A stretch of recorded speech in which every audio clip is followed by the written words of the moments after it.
मला बघितलं परिस्थिती काय आहे, जिल्हाधिकाऱ्यांची सुद्धा तुमची भेट झाली. काय नेमके आक्षेप होते तुम्ही जे जिल्हाधिकाऱ्यांकडे नोंदवले तुमचे?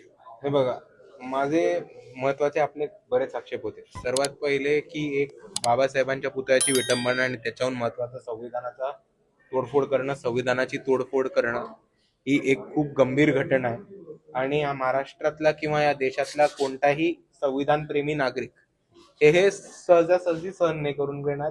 ही बात आपल्या सर्वांना समजून घ्यायला लागणार आहे. दुसऱ्या बाजूला पण एका संविधानशील पद्धतीने आंदोलन होतं आणि त्याच्यानंतर मोठं कॉम्बिंग ऑपरेशन होतं. ही एक मोठी गंभीर बाब आहे आणि याचा सरकारने जबाब दिला पाहिजे. कॉम्बिंग ऑपरेशन खूप सिरियस घटनांनंतर होतं, पण ते या घटने मी आता वर बोलताना तेच म्हणालेलो की हे जे कॉम्बिंग ऑपरेशन होतं त्याची ह्या घटनेनंतर गरज नव्हती, पण ते केलं. हे का केलं हे सरकारने आम्हाला सांगितलं पाहिजे.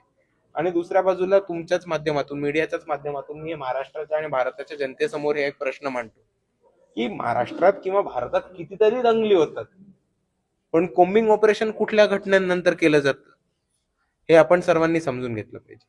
जिकडे कुठेही दलित अत्याचाराविरुद्ध आवाज उठवतात किंवा जिकडे जिकडे आंबेडकरवादी प्रतीकांवरती हल्ले होतात त्याच्यानंतरच हे सरकार इकडचं कॉम्बिंग ऑपरेशन करतं, हा एक मुद्दा आपल्या सर्वांना समजून घेतला पाहिजे. आणि ह्याच्याबद्दलच बोललो. दुसऱ्या बाजूला जे निर्दोष लोकांवरती गुन्हे लागलेत, कितीतरी महिलांना अटक झाल्यात, कितीतरी तरुणांना हे त्यांच्यावर आयुष्य उद्ध्वस्त होऊ शकतं कारण त्यांच्यावरती महत्वाचे खटले लागलेत, गंभीर खटले लागलेत.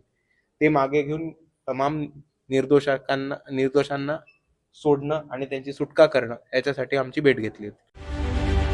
रत्नागिरी 24 न्यूज चॅनलला आताच सबस्क्राईब करा आणि शेअर करायला विसरू नका.